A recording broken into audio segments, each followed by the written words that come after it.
अन्य नारी पछरे कौन पाई गोड़ाती विवाहित पुरुष जानतु आपणक परिसर रे एपरि अनेक पुरुष थिबे जेउ माने विवाहित होई मध्य अन्य महिलांक प्रति आक्रोशित होइथांती। एपरि व्यक्ति घरे स्त्रीर समस्त कथारे ह मारी तांकर प्रिय होई रहिथिबा बेले बाहर को आसीबा परे प्रेमिकांक गुणगान करिबा आरंभ करि दियंती। तेबे एहा पछरे किछि साधारण कारण रही थाए। आसंतु जानिबा ताहा विषय। विवाह कहिले साधारणतः जड़े पुरुष जड़े महिला सहित सामाजिक और आईनगत स्वीकृति सहित परस्पर प्रति तथा सेमानकर पिलामानक संपर्क प्रति अंतर्निहित अधिकार और कर्तव्य को बुझाए। विभिन्न संस्कृति रे विवाहर संज्ञा भिन्न थाए, किंतु यह एक अनुष्ठान जेउथिरे मुख्यतः जौन संपर्क को अग्राधिकार दिया जाए। यह सहित पारिवारिक सामाजिक अर्थनैतिक धर्म संबंधी भावुकता मध्य अंगाकी भावे जड़ित।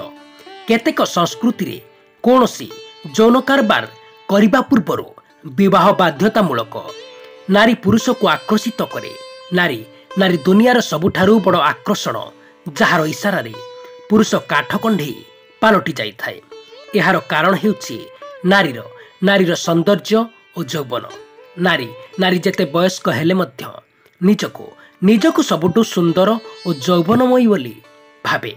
से कौनसी उपाय रे निजर सौंदर्य को अतुट रखिबाकू चाहे, जार परिणाम स्वरूप पुरुष ता पछरे धाई थाए। केवल मनुष्य नुहे, देवता माने बड़ बड़ ज्ञानी विद्वानी और पंडित माने मध्य नारी को पाइबा पाई मध्य व्याकुलित होइथांती।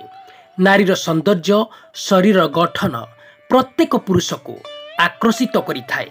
एही कारणरू पुरुष सुंदर नारी सह बसवास कले मध्य पर नारी प्रति प्रलुप दृष्टि पकाई थांती। तांकु ही प्रकृत स्त्री कहा जाए, जे कार्य समय मंत्री परी, भजन समय माँ परी और सेवा समय दासी परी आचरण करि थाए। बांधी होई गोटे निर्दिष्ट सीमारेखा मध्यरे रहिबा कौनसी पुरुष को पसंद न थाए। एणु विवाह परे जेतेबेले स्त्री कुआडे जीवा आसिबा उपरे नियम प्रस्तुत करि थाए, ताहा पुरुषंक पाई बहु असुविधा सृष्टि करि थाए। एणु पुरुष प्रेमिका को एही परिप्रेक्ष्य रे पसंद करि थांती। महिला विवाह परे कौनसी निर्दिष्ट जिनिस को नहीं बहुमात्रा रे प्रश्न करि थांती। तेबे एही जिनिस रे प्रेमिका को एथिपाई किछि फरक पड़ी न थाए। स्त्री सर्वदा स्वामी को नियंत्रण रे रखिबा को पसंद करि थांती, जहा पुरुष को आदौ भल लागि न थाए। एणु सेमाने प्रेमिका को साथ एथिपाई अधिक खोजी थांती। प्रेमिकांक सहित जीवन बिताइबा पाई किंबा आगको संबंध बढ़ाइबा पाई नहीं कौनसी जवाब दिया जाय न थाए।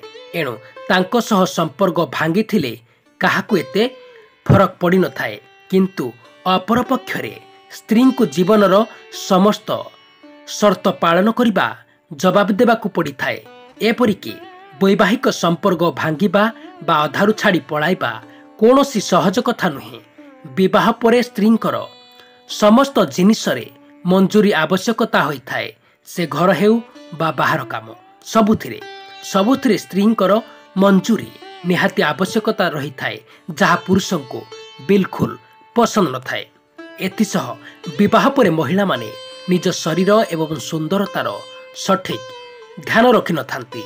एही कारणरू पुरुष सुंदर नारी सह बसवास कले मध्य अन्य नारी प्रति प्रलुप दृष्टि पकाई थांती, जहा फଳରେ पुरुष माने बाहरे महिला बा प्रेमिक प्रति अधिक आकृष्ट होई थांती। दर्शक बंधु, भिडियोटी भल लागिले निहाती गोटे लाइक करंतु एवं आपणक प्रियजनक सह भिडियोटी को शेयर कर दियंतु। आपण संपूर्ण मात्रा रे भिडियोटी के देखिथिबारु आपनको बहुत बहुत धन्यवाद।